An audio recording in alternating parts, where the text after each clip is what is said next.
Hello everyone, I'm Zenith Warrior Princess, the cutest of buns, and welcome to Zen TV, where I take a look at one of the numerous different television shows in my collection. So, I don't know if you could tell from my last video on Ratchet & Clank Tools of Destruction, but I really love stories about space adventures. Granted, I've covered Doctor Who in the past, and Cloverfield technically counts, because there were aliens in that film if you pause the film at the right time, but after my recent playthrough of Ratchet, my love of space has been reignited. And spoiler alert, the next video will be another Doctor Who episode, so this great space coaster will keep on rolling for the foreseeable future. There's just something about traveling through the vast regions of uncharted cosmos and interacting with undiscovered planets and alien life that just gets me excited. Space, the final frontier. These are the voyages of the starship Enterprise. Its 5-year mission to boldly review anything that strikes my fancy and give my editor an ulcer as he tries to update the schedule to my wishes. Fuck you! Oh, don't bitch. You signed up for this. Besides, you're making me review The Big Bang Theory in the future. Let me have this at least. Fair.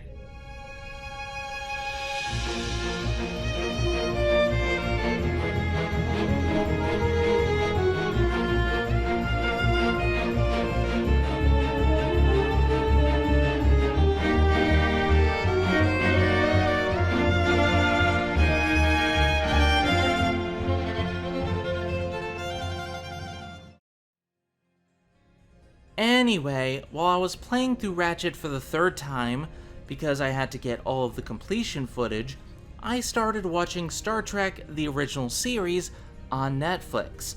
I had seen plenty of Linkara's Star Trek comic reviews, and I initially was just doing this in my free time to catch up with the series, since I hadn't seen any version of Star Trek before. As a kid, I was more invested in Star Wars and Spaceballs, movies that were more readily available for me and easier for me to watch. Today, however, all of Star Trek is readily available on Netflix, so I sat down and started live tweeting my journey through the Trek. With that being said, once I got halfway through Season 1, I changed my mind and decided to add Star Trek to the review schedule, pushing back Kamen Rider Double to later down the line. I was just so invested in Star Trek, and admittedly Kamen Rider takes a bit more effort to watch, since the subtitles require my undivided attention. In any case, it's time to boldly go where I have never gone before, as I take a close look at Star Trek The Original Series Season 1, and see how well the Starship Enterprise holds up after all these years. 1 to transport, Ensign Philip. Energize.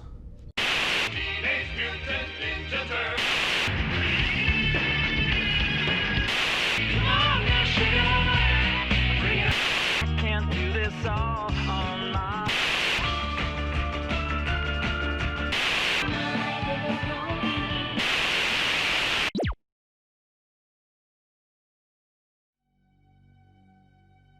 Zenith Log, Stardate 2020.4.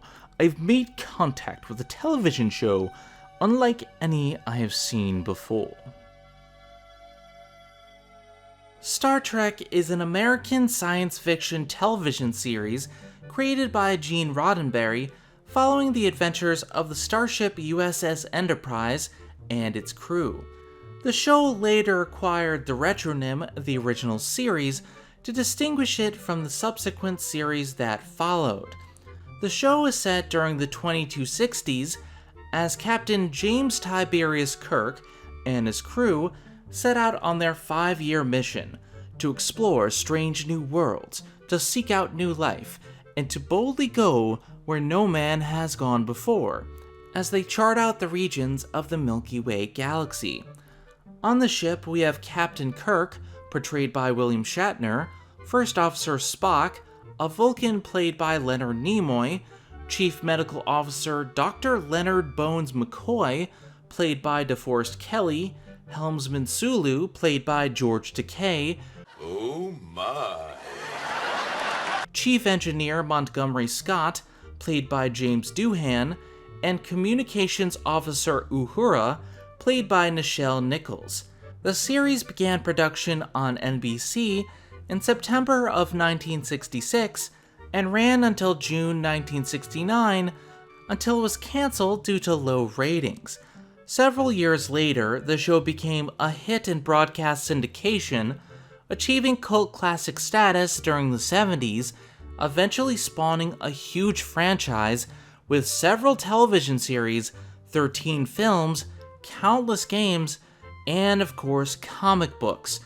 Unlike Doctor Who, Star Trek took a while to gain popularity, but it soon became a pop culture phenomenon that continues to this day. Due to its pop culture status, I was somewhat prepared for what lay ahead, but I was caught off guard by the very first episode on Netflix. You see, before the show was greenlit, two vastly different pilots were made for the show.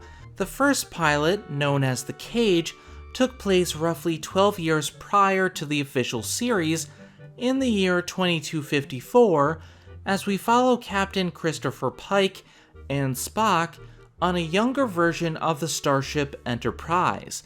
This pilot was rejected by NBC, who ordered a new pilot be made for the show. At the time, NBC thought The Cage was too cerebral, too deep for their audience, too intelligent, and too sexual. This is interesting to me because a large portion of this season of the show is just as intellectual, cerebral, and sexual.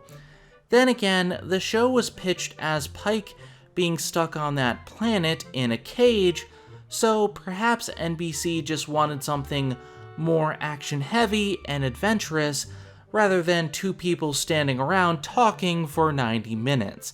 I'll discuss further details of The Cage later on in this review, but I want to make it perfectly clear that I love this pilot. The Cage is a brilliant episode full of twists and turns that keep you guessing the entire way. Pike is a highly intelligent captain, outthinking and outmaneuvering his captors every step of the way. You can tell why he was made a captain in the first few minutes, and I just love the complexity of his character as he struggles with the stress of being in command of over 200 people. He wants to retire to something far more quiet, but he's the perfect man for the job, and by the end of the episode, you see why. It really is a shame that this was rejected, because I love Jeffrey Hunter in the role. The rest of the cast feel rather superfluous, aside from him and Spock, but Hunter steals the show.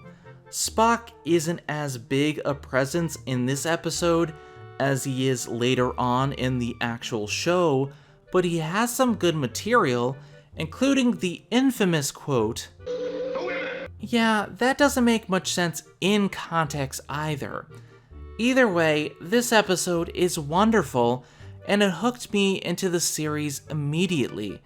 The Cage wasn't released to the public until 1986, although footage from the episode was used in the Menagerie two-parter in Season 1, where they viewed the pilot footage as an episode within an episode.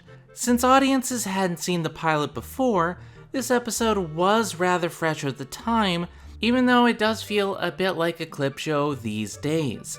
The second pilot, Where No Man Has Gone Before, is far more action-heavy than The Cage, but not at the expense of intelligent writing. By this point, Roddenberry had established a full crew of characters and an identity for the show, with Kirk at the center. While I don't believe Kirk is quite as intelligent as Pike, he cements in this episode why he was chosen as captain. In this pilot, we follow the Enterprise as it tries to cross the Great Barrier on the edge of the galaxy.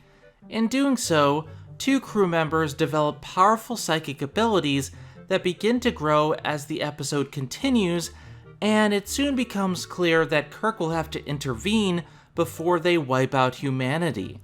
The key thing for me is that one of the psychics is an old friend of Kirk's, and he has to wrestle with his emotions and his hesitancy to take down his friend. While the cage was all about outthinking the enemy, this pilot is all about Kirk's humanity. He tries several times to reason with his friend, and when he's forced to fight, he does so intelligently. Where No Man Has Gone Before is a great episode. Not quite as good as The Cage in my opinion, but I can see why this was picked up by NBC. Part of it is the action, obviously, but this episode has a lot more emotion and heart put into the characters, and that does come through in spades. In any event, NBC picked up the show and ran with it. If you include both pilots, Season 1 of TOS contains 30 full episodes with an average runtime of 50 minutes per episode. The only exceptions to this are The Cage and The Menagerie for understandable reasons. Interestingly enough, those are also the only 3 episodes that share a major continuity. While there are some minor things that carry over from episode to episode, Season 1 of TOS is largely an episodic show. As for me, things have started to feel a little episodic. Each episode is fairly self-contained and can be viewed out of order. This was likely done on purpose because the episodes themselves were also aired out of production order. Even in episodes where they wanted to follow up on previous plot points, such as Tomorrow is Yesterday, initially being a follow-up to The Naked Time, the production schedule forced them to change the script and make the episode stand alone. At the same time, I don't think that's a bad approach for the show. While I personally prefer ongoing storylines like an anime, it is far easier to watch a show like Star Trek, especially in the 60s. You don't have to worry about missing episodes and not understanding what's going on. You can just put on an episode and enjoy the situation that unfolds. It is very much a character-driven show rather than a plot-driven one, but it really does work. Each episode is a new scenario with an alien planet to explore or an astral anomaly to study, and the intrigue revolves around the characters and how they solve the issue. The characters are the heart of the show, and while I do love The Cage, that was absent in that pilot, aside from Pike and his intelligence. Captain Kirk is the heart and soul of the Enterprise, and it is his humanity and intelligence that help him win the day.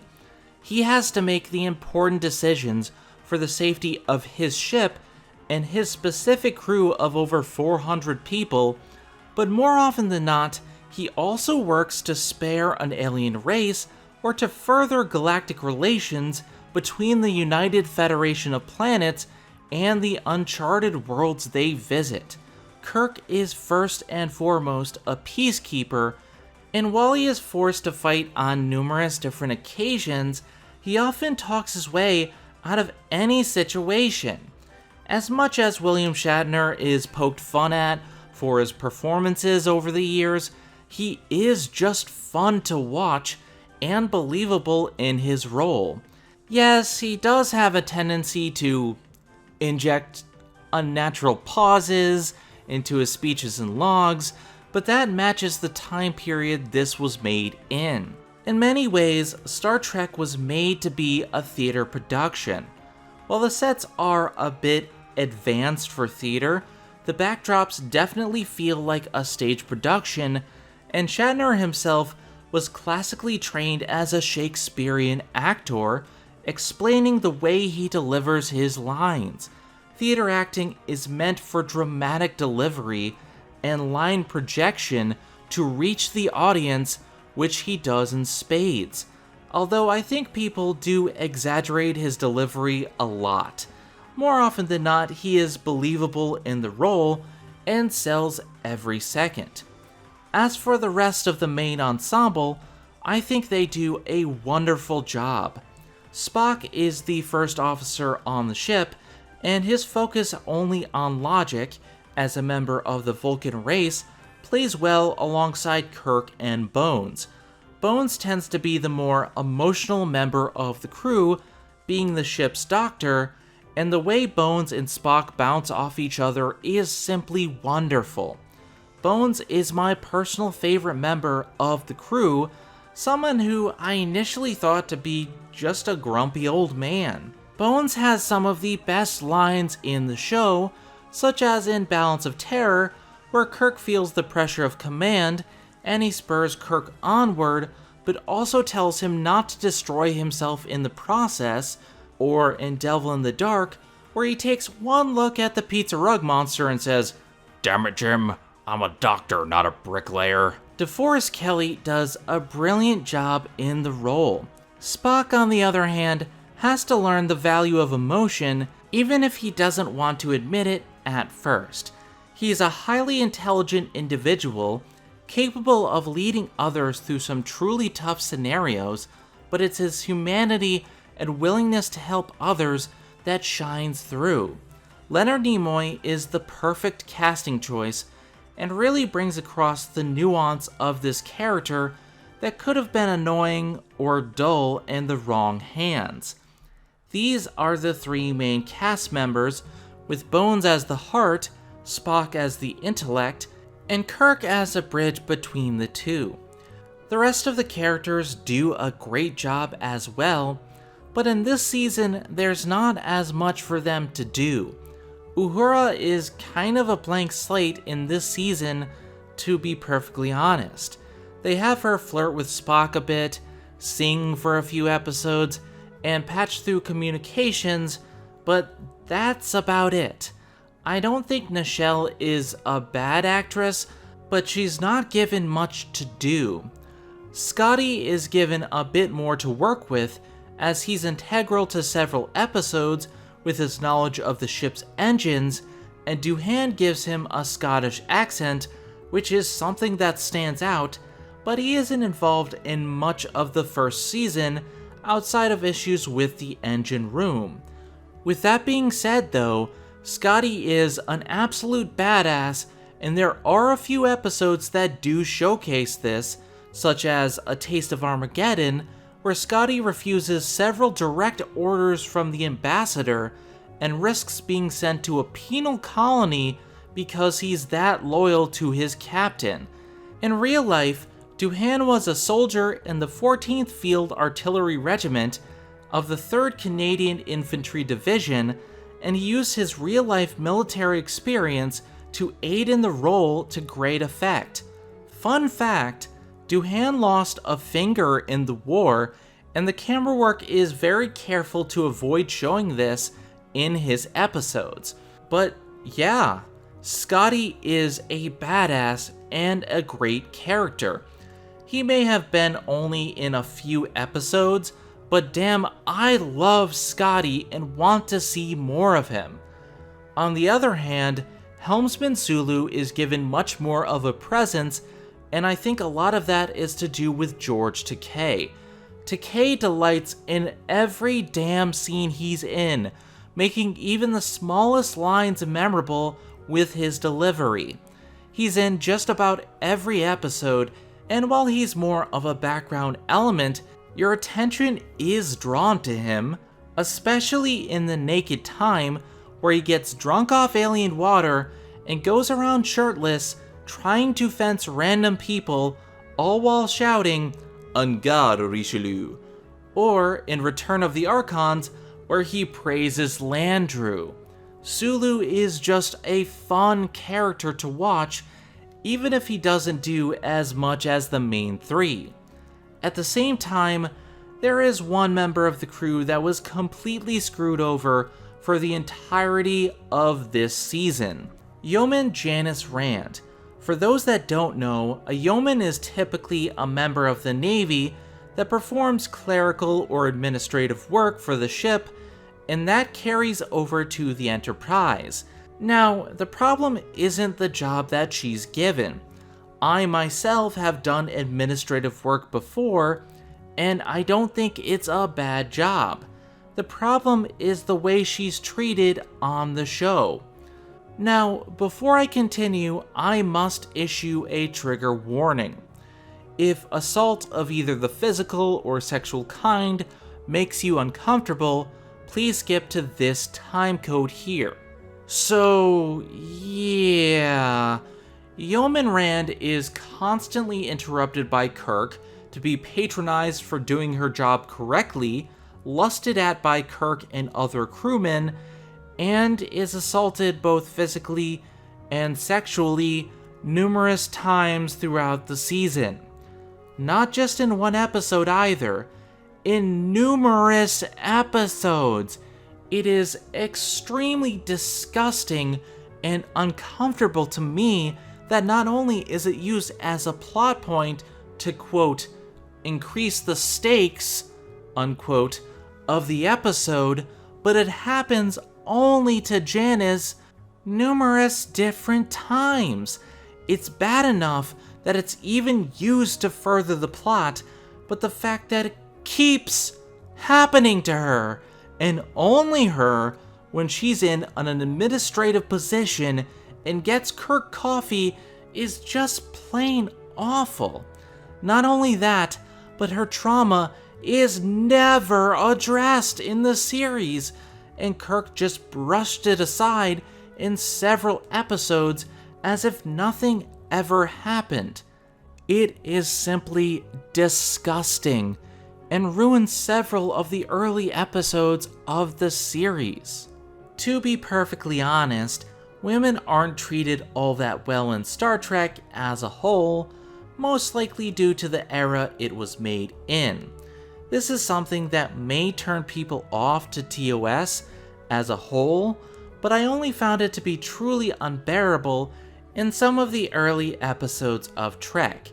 As the season went on, the episodes got much better, and there are only a handful that I would recommend you to skip due to the treatment of women. At the same time, I do have to praise this season for the diversity of its cast. For a 60s production, there are numerous different races and cultures represented in the main crew, and while red shirts do tend to die a lot, none of them are token races. For example, during Galileo 7, 2 crew members die, but Lieutenant Boma, who is an African American, survives the trip, subverting the trope. Then there's Lieutenant Kevin Riley, who is of Irish descent, who is poisoned in the conscience of the king, but survives the episode without any lasting harm. In that sense, I find this season to actually be rather progressive, even if it is outdated in terms of gender equality. Overall, Star Trek The Original Series Season 1 is a lot of fun. It certainly has its goofy moments and major issues when it comes to the treatment of women, but I find it still holds up today. There are some episodes that blew me away when I first saw them, and others that were just a joy to watch. There are definitely some bad episodes in the mix, but the good far outweighs the bad for this season, and I would recommend giving this season a watch. However, since I don't have time to go over every single episode, let's take a look at my top 7 favorite episodes this season and my top 7 least favorite this season. Zen Trek on YouTube, proudly brought to you by the following. Hey, do you guys have any Star Trek 5 tapes left? Where is the Star Trek 5 video? You got Star Trek 5, The Final Frontier? Please. Any Star Trek 5s? Ooh, thank you. Great. Thanks. Fabulous. Yes. Oh, thank goodness. Would you happen to have Star Trek 5? Yes, sir. Star Trek 5, The Final Frontier? It's So tell your dealer you want to see it. Hey kids, are you bored watching the grown-ups sip on their theoretical soda? Then get your allowances saved up and get your hands on Bunny Hop! The newest and kid-friendliest soda from the makers of Cuba Cola. Bunny Hop Root Beer is full of non-theoretical fun in every sip. We simply got real bunnies to infuse every drop with the boundless, bouncy energy bunnies are known for. No, this product was not made by real bunnies. So save up your coins for one delicious $30 bottle of Bunny Hop Root Beer. Get it while it's still real. Bunny Hop Root Beer is originated in Dad's Root Beer. Please drink no responsibly. We now return to Zen Trek, only on YouTube. Let's start with the good and work our way to the bad, shall we? Starting with honorable mentions. The Naked Time. This is a damn fun episode, with everyone getting drunk off alien water and acting completely ridiculous, but it is lower on the list because the entire reason they got drunk in the first place is that one of the crewmen took off their gloves while wearing a hazmat suit, which is just dumb, then puts the glove back on before beaming back on the ship. Yeah, that guy's an idiot. Next up, Shore Leave. This is a lot like The Naked Time, pure unadulterated fun with a bunch of random things happening, such as Alice in Wonderland appearing along with knights, samurai, and other such things. It's a highly entertaining episode, but the explanation at the end isn't satisfying enough for my taste. Next up, we have The Cage. I've discussed this episode earlier on in this review, but seriously, this pilot is well worth your time. The story follows Captain Pike as he's kidnapped by a race of aliens that have evolved their minds to the point where they can create any illusion and make it feel real. Pike is taken and forced to live out fantasies for their amusement in a zoo this race has created in order to preserve life. At the same time, there's a mysterious girl named Vina who seems too real to be an illusion. The plot takes many twists and turns as Pike tries to figure out how to stop these aliens and return to the Enterprise. However, with illusions this real, how can we be certain what truly is reality? This is just a wonderful episode to start the series off, even if the rest of the crew are just kind of there. Pike is a great character and a great captain, and this episode just ticked off all the right boxes for me. This was very close to making the list, but since it doesn't contain any of the TOS crew dynamic, I had to take it off the list, but it was very, very good nonetheless. Next up, we have The Menagerie. This is a very good episode with one major flaw. If you've seen The Cage already, this may seem boring to you because of the repeated footage. The first 20 minutes are wonderful though, with the mystery of why Spock is messing with the computer. I highly recommend it. Next up on the honorable mentions list, we have Arena. This episode has a fantastic opening with some of the best action in the series to date, but the fight against the Gorn is just laughable because the actor can barely move in the costume. Still, it makes for good riffing material and it is highly enjoyable. Next up we have Where No Man Has Gone Before. This was the episode that made me like Kirk as the captain. It was very close to making the list, but there were just episodes I liked more than this one, even though I think this is a great first episode. And finally we have City on the Edge of Forever. Now, this would have been number 8 on my list if I had put one more slot. It is a fantastic time travel episode that is, interestingly enough, way ahead of its time, reminding me a lot of Back to the Future. It is a big tragedy and a lot of fun, but I feel it really could have benefited from being a two-parter since the beginning and ending are very quick. I know many fans put this as their top Star Trek episode of all time, but speaking as a new fan who just saw this series for the first time, I can see ways for this episode to improve in both pacing and resolution. I'm probably gonna get some flack for this, but I stand by my statement here. It's a good episode, don't get me wrong, but I don't think it's the best. Anyway, moving on, we have number 7 of the best list, Errand of Mercy, the episode that first introduced us to the Klingons. Errand of Mercy gives us a wonderful character piece comparing Kirk to the Klingon commander Kor. We are introduced to a peaceful race of aliens that do not wish to be involved in their conflict, and find violence of any kind to be physically painful.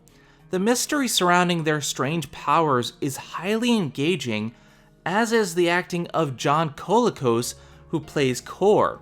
Kor is just a fascinating character, and I love seeing how he operates. Just an interesting episode full of character, and I loved it. For number 6, we have Return of the Archons. Joy and peace to you, my friends, for there will be contentment when Landru absorbs you into the body. Are you of the body? Return of the Archons is an episode that I find myself quoting time and time again.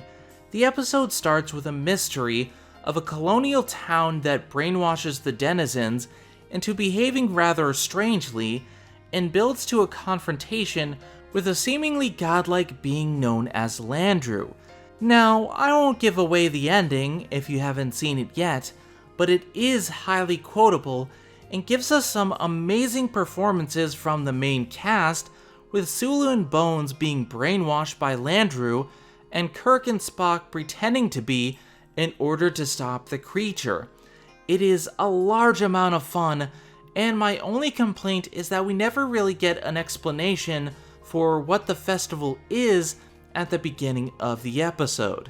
As for number 5, we have Space Seed. Wait a minute.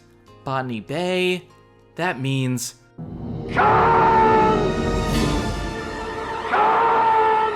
Yup, this episode is the introduction of Khan, who was later brought back as the villain for the second film in the franchise. While I haven't seen The Wrath of Khan as of yet, I do know of its reputation, and I was very interested to see how well he did in his first appearance. The answer, superb. Ricardo Montalban makes this episode what it is. Yes, there are wonderful performances from all involved, but Ricardo steals the show. In this episode, we learn that Khan is the product of the eugenics wars, where countries selectively bred the best of the best in order to create a race of genetically perfect supermen. The problem was, they all had ambition and took over in order to lead the world. Very violently. Khan and his crew are the last of the supermen, awakening from 200 years of cryosleep to rule a new population. While there are certainly some issues with McGiver's betrayal of the crew and the way Khan treats her, I do let a lot of that slide because Khan is supposed to be Space Genghis Khan, and we aren't supposed to like him. What follows is just a fantastic display of how ruthless, ambitious, and cunning Khan is, and I highly recommend giving it a watch just for Khan alone. It is that good. As for number 4, we have the Corbomite Maneuver. What a maneuver! While the second pilot cemented Kirk as a good captain, this episode really made me fall in love with Kirk as a character and showed he could be as good as Pike was. As the Enterprise makes its way through space, mapping out the stars in the region, it encounters a strange cube that can't be maneuvered around. They're forced to destroy it, but as they continue forward, a ship appears out of nowhere and hails them. The captain of the alien vessel introduces himself as Balok and informs them that the cube was a buoy marking the edge of their territory. Balok interprets this as an act of war, and gives them 10 Earth minutes to pray to whatever deities they have before the Enterprise is destroyed. Kirk pleads with Baylock to spare them, using all manner of diplomacy, but it falls on deaf ears. What follows is one of the best moments of the season overall, and just shows why Kirk is a fantastic captain. This entire episode had me on the edge of my seat from start to finish, and the ending is one of the best in the entire season thus far. I highly recommend this as an introduction to why people love Kirk so much. It's just a great episode. As for number 3, we have the Squire of Gothos. The Enterprise is traveling through an empty region of space when they encounter a planet that's not on any of the charts. Sulu and Kirk vanish off the bridge, so Spock leads a search party. The planet is supposed to be a desert wasteland, but they discover one point on the planet that has the same atmosphere as Earth, almost in a bubble. Inside this area, they find Kirk and Sulu, along with Squire Trelane, a retired general who is fascinated by Earth culture and wishes to observe them.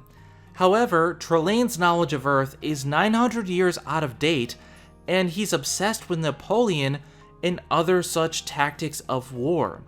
Trelane seemingly has the power to manipulate and transport matter from place to place without the need of a transporter. The question is, how will Kirk escape from this madman who has the powers of a god? This episode is just an overall delight, made even better due to the acting of William Campbell, who is just superb as Trelane. Every single line he delivers is simply amazing, and he steals every scene he's in. He's kind of like a prototype Q with the way he's handled, and I love it.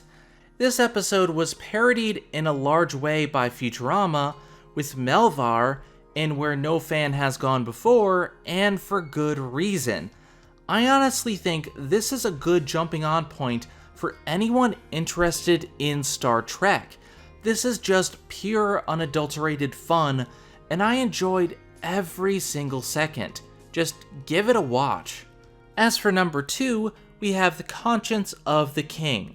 While visiting a friend on Planet Q, Kirk suspects that the director of an acting troupe, Anton Karidian, is actually Kodos the Executioner, a man who murdered 4,000 civilians in his colony so that the rest would survive during a food shortage.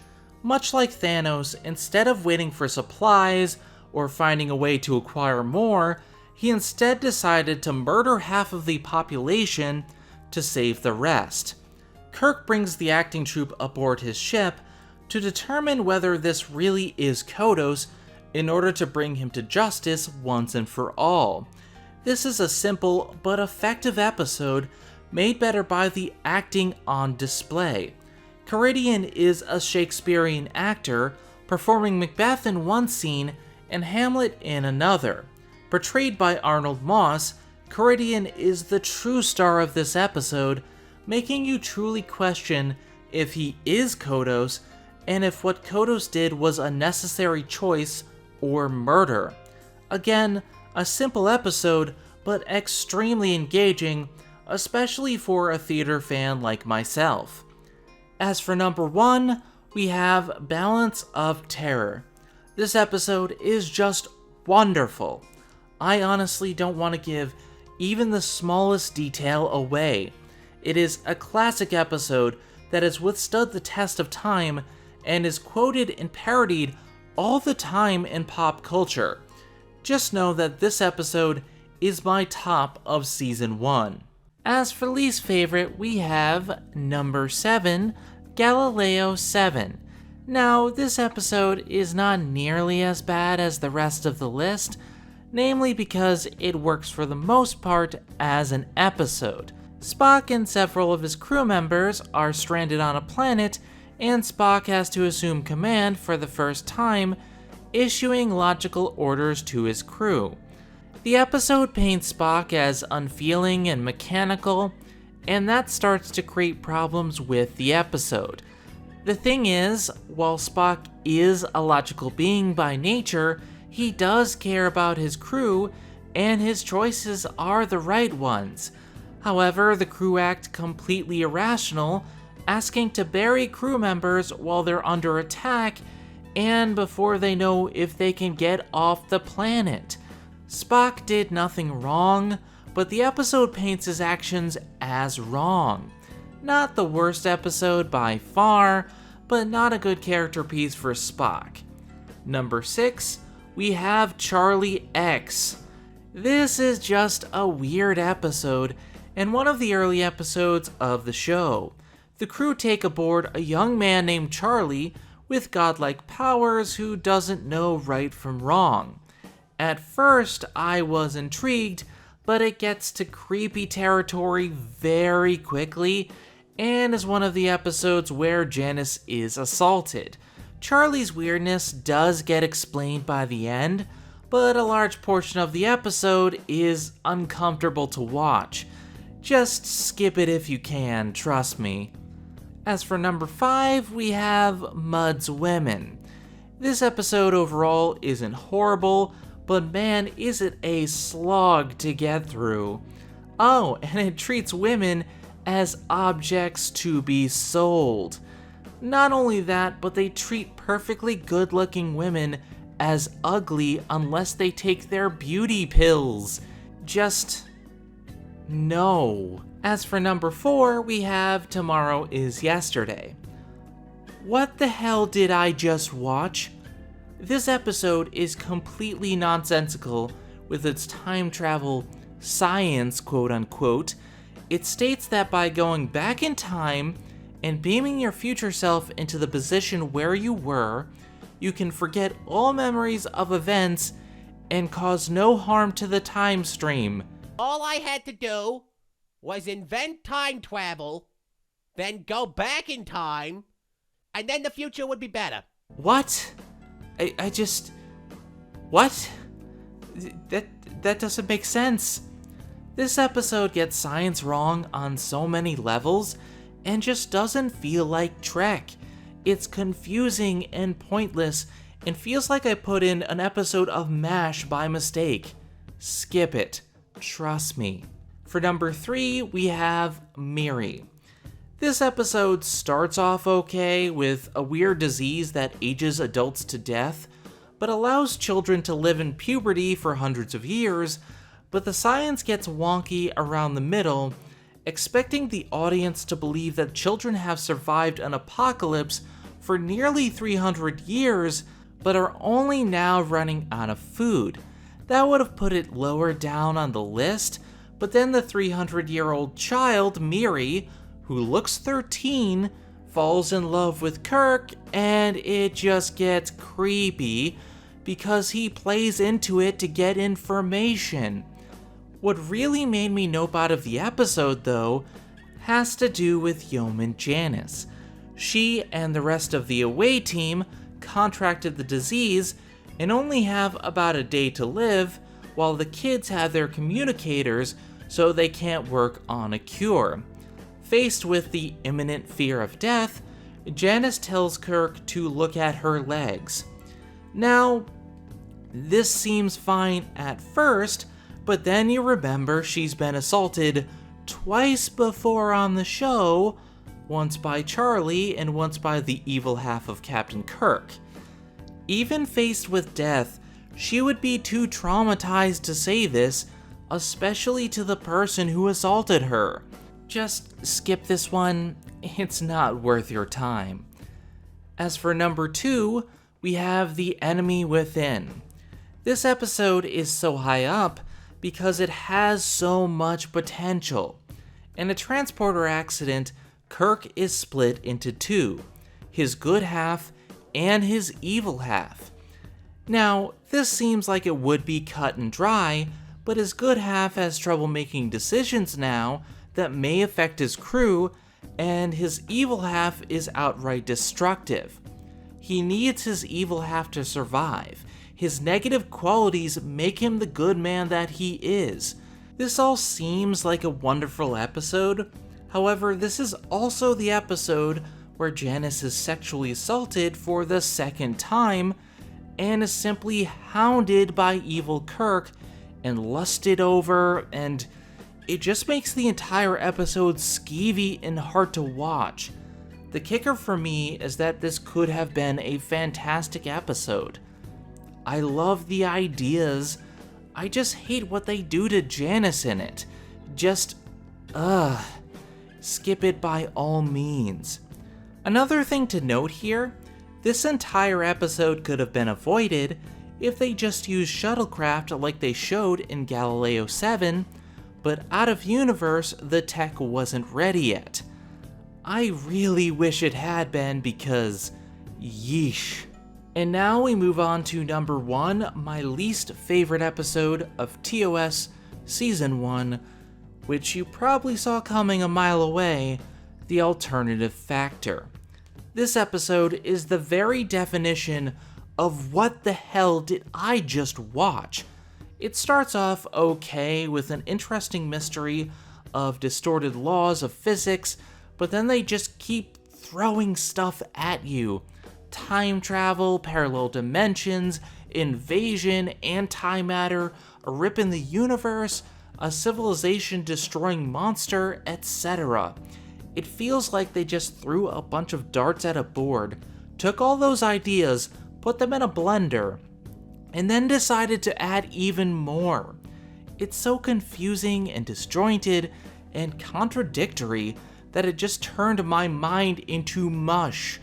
The best way to describe it is this clip from Billy Madison. Everyone in this room is now dumber for having listened to it. I award you no points, and may God have mercy on your soul. More than any other episode on this list, give this one a skip. At the very least, I can understand what's going on in those other episodes. Not so with this one. I still have no idea what they were talking about. Altogether, the worst episode of Season 1 by far. And there we have it. If you would like to start watching Star Trek the original series, these are the episodes to avoid and the episodes to watch to see if you might be interested in the show. Despite its flaws and the issues I mentioned, I highly enjoyed Season 1 of Star Trek. I would recommend giving it a watch if you're interested, with the warning that there are some episodes that are very off-putting. You can always follow this list as a start, or proceed with caution through the Netflix lineup. Either way, I give this a Kana stamp of approval, and hope that you enjoy it as much as I did. Anyway, with all of that being said, I am Zenith Warrior Princess, the cutest of buns, and I will see you guys next time. If you like what you see, don't forget to like, comment, and subscribe so that you too can join the Bun Squad, my legion of cute fluffy bunnies that watch my videos. Also, be sure to hit the bell so that you can get notified of every new video. Have a good one, everybody.